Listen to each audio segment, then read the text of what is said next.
Hey, and welcome to the Heartbreakers podcast with your hosts, Elsa Jean and James Mars. Hey guys, welcome back. We are rolling again. I am so excited. How are you, Elsa? I'm good. How are you? I am fantastic. So excited that you live in LA. I know. Why are you saying it like that? Are we allowed to say that you live in LA? Yeah, I've been posting What about it your and stuff. address and street number? Oh yeah, please let's post that right now. That will help me out in life. Yeah. Oh my gosh. No, I don't like living by myself. I don't. Well, I come over every 5 minutes. I know, right? I technically don't live by myself. Actually, I take it back. I do enjoy living by myself. You're trying to see the idea. Please don't come over. Yeah, I was like, I actually enjoy when my phone's done going off and no one's, and I'm sitting there by myself. So I take that back. Then I'll take that in. I'm very perceptive like that. I'm just going to be like, I get it, Elsa. I'll stay away. Stop. I didn't hit it. Don't worry. I keep turning my mic off, but got clumsy fingers. I do. Yeah. Anyways, I've been good. What about you? I've been good. I have been really good. I did this huge precision running class this morning. I'm determined to lose some weight. I mean, recently I have been just like, I don't know if it's like self-soothing, I guess, not self-soothing. I'm soothing myself with food. I have a lot of anxiety and I don't take like antidepressants or anything like that anymore, and I don't drink. So like, I think it's manifesting, you know how they say you never really give something up, you just like switch it out for something else. So like at the moment, I think I'm switching out like whatever usually would comfort with, like, you know, with food. Mm-hmm. So I've just been overeating, and like not in like a light way. Like there's probably not an hour that goes past where I don't have something. You need to just not keep stuff at home. And if you do, it can only be like nuts and fruits and vegetables. And I think I need to really spend time just like trying my best to create new practices like meditation, you know, like even reading, anything that can bring me back to earth a little bit, because why don't you journal? Oh, yes. I want to do that journal. so badly. I journal every single day. And I wish I'm really bad at keeping my journals, because when I was moving my stuff, I actually found like a few and I was like, wow, I actually liked rereading them because I was in such a different place. And it's kind of, whoa. Why are your legs like that? Sorry to interrupt. I honestly don't think you should have your legs up like that. Okay, fine, I'll put one down. I'm just very comfortable like this with my legs, but... Oh, what about your boobs? You can have your boobs there, but I can't have a little bit of leg. Jesus. Well, it's more like ass. You had it spread equal, like you were about to get your pussy eaten. You wanted your pussy eaten or something. Well, what else am I doing on this podcast? I'm trying to show people what they could have. Or what they're missing out on. Oh, yeah. I'm sure that's how they feel. Oh. We're so mean to each other. I know. I love it. I'm so sorry. Yeah, you were telling me that you journal. Yeah, no, journaling. I love to journal. And I was saying I wish I kind of kept my old journals. I'll write notes a lot and then I'll kind of just let them, which is probably not good because sometimes I write down a lot of, you know, but it's so good and cathartic that you can get it out. It's very therapeutical. And it just brings you into the moment because you're putting a pen. Is that a word? Therapeutical. That's a weird, like, made up word. I also have to be careful because I'll say romantical, and that's not a word either. I'm like, that's so romantical. You're like Ramona off the New York Housewives, although that's a reference you won't get because you don't watch that stupid shit. Although you do watch Married at First Sight, so love it. 90 Day Fiance, Chop.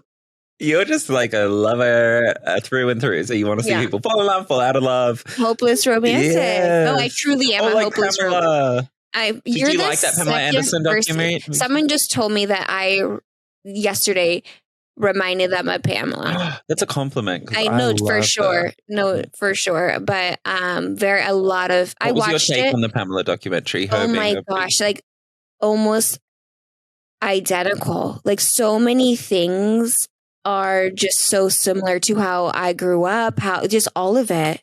Like when I was watching, I was like, wow, I've never really had a celebrity where I was like, that's so relatable to me in almost seriously every single way. How do you think she's ended up now? Like, I watched it, and by the end of it, because I related so much to it, I was like, there's certain things that I was like, I want to pay attention to. Like at the end, she was talking about how she never was good at saving. She never really Yeah. actually had money. I don't ever want to be like that, Yeah. you know? But I loved it. I thought it was a great documentary. Surprisingly good. So I love your new house at the moment. I That's such a know. sanctuary too, to be able to write in and like just have all that greenery around you. Yeah. So I have so many plants, a lot of sunlight. I mean, my house it's beautiful. Oh, I love it. Yeah, everyone's always wanting to come over, and it's still not like complete yet. It's like 70%, you know, but people still are enjoying like sitting on the couch with me and chilling. When are you going to come and work out with me, with my trainer? Whenever. You don't love working out though, right? I don't like working out with people. I like to have a trainer privately by myself, and I don't like anyone around. Yeah, I'm very like I can feel that. Like even when I'm in the gym, and I go to a nice gym, but it's still like it annoys me to have like a million people asking me to get on off machines. Yeah, no, and people really stare at me. Oh yeah. When I'm working out, they really do. Yeah, do you mind? I have a camel toe. Yeah, I always have a camel toe.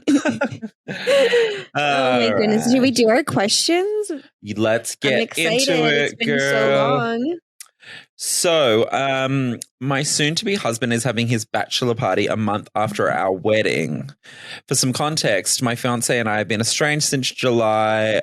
Oh, sorry, engaged since July. We were slowly planning a wedding until we found out that I'm pregnant. We decided we wanted to get married before the baby comes. So now he wants to have this bachelor party, and she doesn't know what to do. She feels bad. She's had the baby.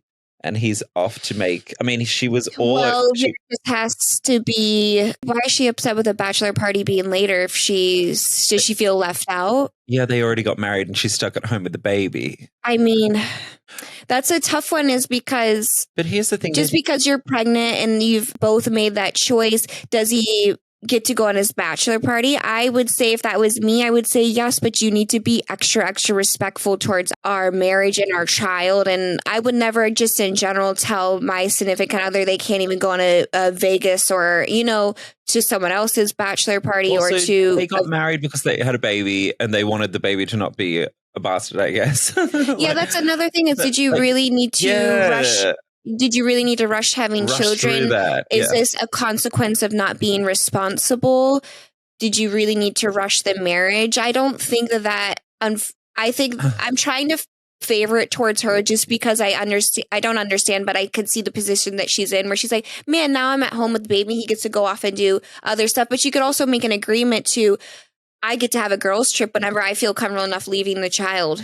Yeah, that's true. Make a little pact about that. Yeah, like I get to go on like a beach girls trip. Yes. But also if you're going to take a shortcut to marriage then because of the baby, then things are going to be a little bit out of joint anyway. That's changed. What happens when you have children? They change and they ruin a lot. I mean, optically it does look bad that she's stuck at home with the new baby and he's like, I still want to have my bachelor party. But the thing is, I think, what you said, make a pact. And is he a good father? Is he a good husband? Is he, you know, all those things? He gets to have a bachelor party. I'm already having a bit of a weird about just like, we need to get married straight away because we're having a baby now. Do you know what I mean? Like that to me. It's never, I don't ever think you're that skipping is steps. a good idea. Yeah. Absolutely. And of course, have your baby. That's beautiful. You decided to have your baby. That's a great move. But then things are a little bit unconventional then. If you wanted that piece of paper signed before you got... you know, and before your baby came, you can't force. And that's fine. But then also a couple of those steps that you missed may come up like this. I mean, you got pregnant out of order, right? So now might as well have the bachelor party out of order. Exactly. Yes. Just go with the flow. Unless he's an asshole, then you know you got bigger problems there. You know, bigger problems than a bachelor party. Then right back in, and I'll give you a different answer. Yeah, exactly. No, we love that. So the next one is my mother wants me to donate my eggs to her to have another child. I've talked to my family and friends about this. I just want unbiased thoughts. I am 29. My mother is 49. For context, my life was not easy. My mum didn't have custody of me until I was 8. What should she do? Not donate her eggs to her mother. I'm sorry. That's a very generous thing. That's a very kind thing. But just because someone's asking you for something doesn't mean you have to do it. And just because it's a relative doesn't mean that you have to do it. Just because it's your mother doesn't mean that you have to do it. It seems like her mom's on a good path now, but that's so damaging for a child not to have their parent that long in their life, especially when you're that young. That her mom, I'm sorry, doesn't seem to me like she deserves the egg, even if she's done everything since she was 8 to Well, just not recover feel that entitled about having Yes. the eggs. No, She no, should say I to think you, it's listen, I a no. totally understand if you don't want to. I'm just Yes. asking, but no worries at all. I think it's actually, Yeah. I don't think that a mother should even ask their daughters. Putting herself in that position. Yeah, I disagree. Unless they had this disagree. beautiful relationship from day one, but it doesn't seem like it was like that. Yeah, if that was me, I would say no.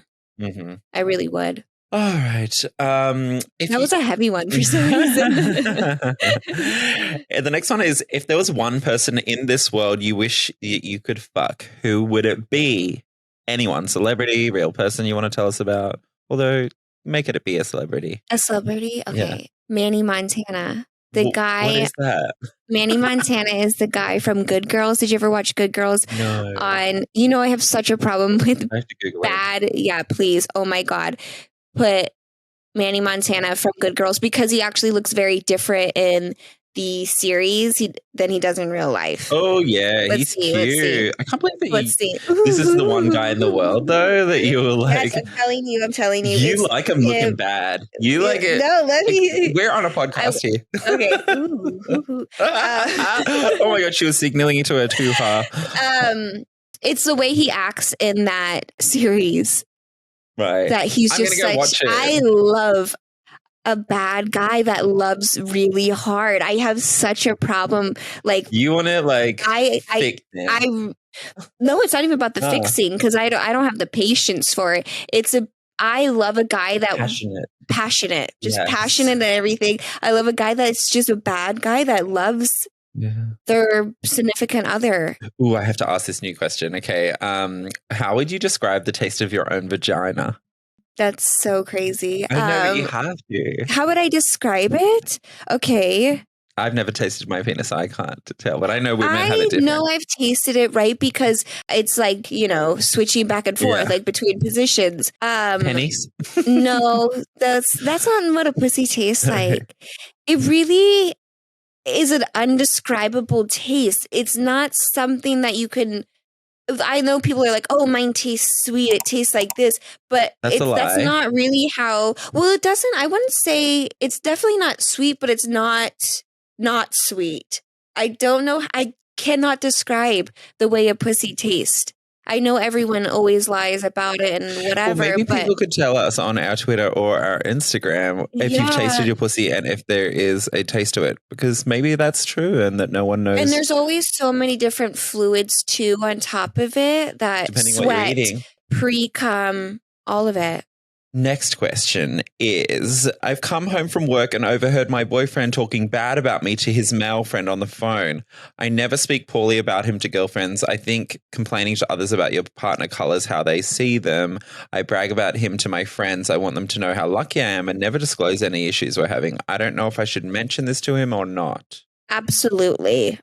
I think you should say, hey, I came home and I heard you talking to your friends, and I need you to be more respectful to our relationship, and explain exactly what she said. We've said that multiple times. Talk about their partners though to their friends. I'm a female, so usually, yes. That's the thing. I get what you're saying totally, and I would be like, I would say something for sure. Yes, but at the same time, the reality of it is you just came in at a really bad time, because I don't think there's anyone in this world that hasn't. With you can't tell me that she's like, no, I don't talk about him, and she's never talked about him. Nothing. I think bringing it up, saying, if it's a new relationship and you are obsessed with him at that point, and it's still like the honeymoon phase, of course you're calling them to brag about how great he is. But so I guess it depends how early in the relationship it is. It does. And I think that just because she heard it and it seems to be on her mind, she should really say, I did hear you. I really don't appreciate you talking to me about your friend. I know that it's normal, or not, maybe it isn't normal to her. She just needs to vocalize how it's making her feel. And then he could vocalize back and say, I tell my friends. And it doesn't. I've told my friends things about relationships I've been in, and it hasn't changed their view on the person. So do you think it's healthy to talk about your with your girlfriends? Yeah. And you know what? Within reason. Yeah. I don't think that you should expose your partner to where it's embarrassing or disrespectful. I think you also need to be equally as honest with if you've caused any type of problems. You can't just pin the person to be a bad guy unless the person really is a bad person. Right. But you need to be 100% honest about everything. Yeah, totally. And also your friends are supposed to get with it. I mean, it's hard not to. It does, like what she said here, the language she used, like, does it color? I think it helps color how they see them. It definitely does. It does. I think that just comes part and parcel with, like, okay, your friends are there for you, not for the guy. They're not dating him. So whatever you want them to think that day, you're a sounding board. You're not really supposed to have that much of an opinion on it.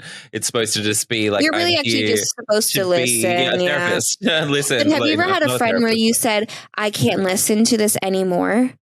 Yes. I have. Yeah. I've actually had to block someone because I was like, I cannot, like, your relationship has stressed, like, it was like becoming stressful for me. People use it as a form of entertainment and they're just like telling you because like they just want something to talk about and they love to just like have the drama and feel the drama. And if you're not in that place where you're like, I got shit to do, I'm running out doing this, or I got work to do and I got this and that. It's like, honey, we've spoken about this 5 times this week. You might be having a slow week, but I got shit to do. Yeah, and it's always usually the same thing. It gets very annoying. New to talk about. Yeah, this is like a little too much. Yeah, no, I've had to tell friends. I've had to tell friends I cannot listen to your relationship issues anymore. Like, it's actually starting to.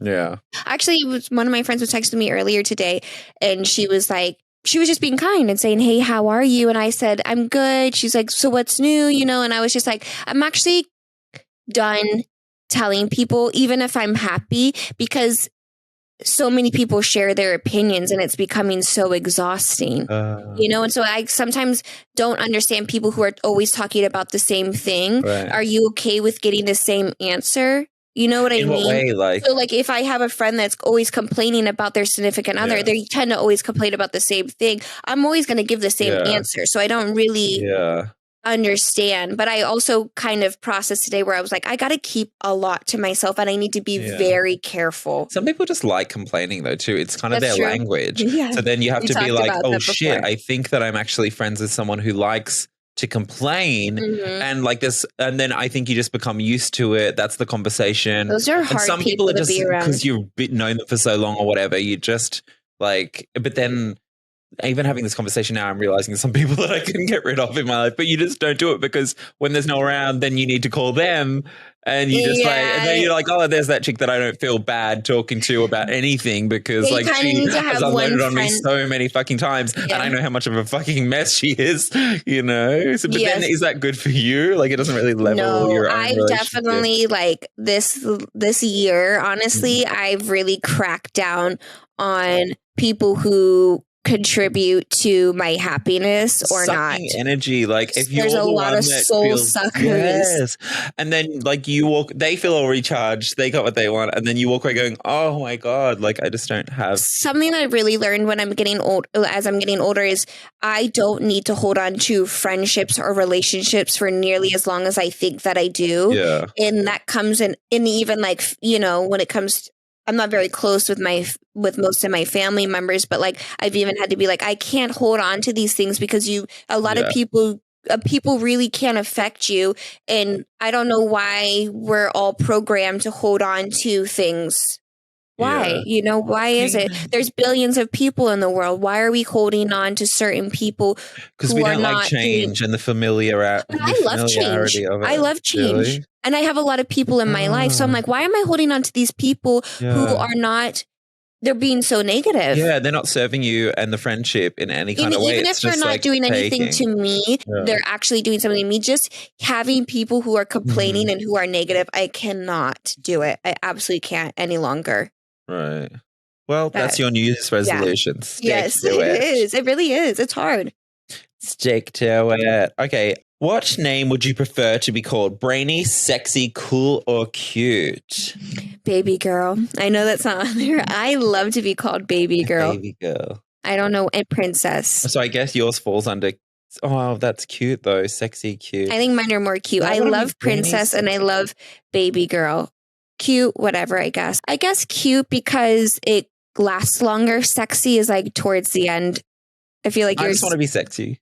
You want to be sexy? I'd rather be cute. Who cares about brains? I'll fucking get rid of those. Honestly, what are you going to do with that? Boring. Oh, God. I'm already aware I'm just enough. kidding. Thanks. Yeah, I'd rather be called cute. I have one last question for you, and it is hickeys, major yes or no way? Major yes. I've said it before. Okay, not everyone can give me a hickey. Ooh, I feel like people are trying to brand you, and it's like... I like that. Oh, God. I really like that. I actually am a very submissive person. Yeah. I really am. Yeah, I like when I'm into someone, but also hickeys don't need to be visible to everyone else. That's true. I mean, I guess it can be cute. Like, butterflies made of blood. Right. No, hickeys don't need to be on the neck. You've never had a hickey on your ass or like on your chest. I feel bad for my little body. You're breaking all those little capillaries. Yeah, I don't. I'm so clinical. That was the most unsexy thing I've ever said. You've never accidentally given someone a hickey? Oh, yeah, totally. Yeah, I think that's hot. I think it's okay. I think someone holding you down and giving you a hickey and being like, "No, you." Yeah. Oh, that sounds hot. Like if we did that, I'd be like, that sounds hot to you. Wow, I'm surprised. For me, it's like you're just so into it, you just don't even realize you ended up sucking on someone, and like Oh no, I think someone should be like, I'm giving this to you so you have it, and then everyone will know that we were together. I guess that's hot too. That's sick. That's hot. That's hot. I remember, where was I going? Oh, to Dominican Republic for Amber Rose's music video, and I had some hickeys on my neck, and everyone the whole plane ride, they couldn't let it go that I had these hickeys, and I was like, these fun escapades, and then ended up going and put you like in a situation where everyone's like, "Hey, yeah, I know, right?" Yeah. Well, this was fun. We are back now. This is exciting. I'm so glad that you're here now in LA. Our podcast is going to be so much more breezy because we get to meet once a week now. Yes, so much easier, and then also guests or something, or we do have guests coming up. Yep, for sure. We do, and maybe they could suggest some guests that they're kind of interested in seeing. If you like other podcasts that are like ours, let us know what they are. We will figure it out. Also, don't forget to subscribe. YouTube channel, Heartbreakers Podcast on Instagram, Heartbreakers Pod on Twitter. Elsa, you have new merch coming out. I have new merch coming out. Which, yes, on the 17th. And then I'm going to be posting links on my social media very heavily, really cool. So you guys don't miss it. You could always check out every type of thing that I have going on in my tree link that's in my bio. It's on my Twitter. Tree link now. Yes. Linktree? Oh, is that what it's called? Yeah. Oh, is it Linktree? Wow. I think I've always said tree link. Earlier that was kind of funny. Oh yeah, therapeutical and romantical. Oh, I love it. We are inventing the dictionary here. I should have Elsa's dictionary because there's a lot of things that I get confused with. Cool. All right, nice to see you, love. Let's have the best week. Bye.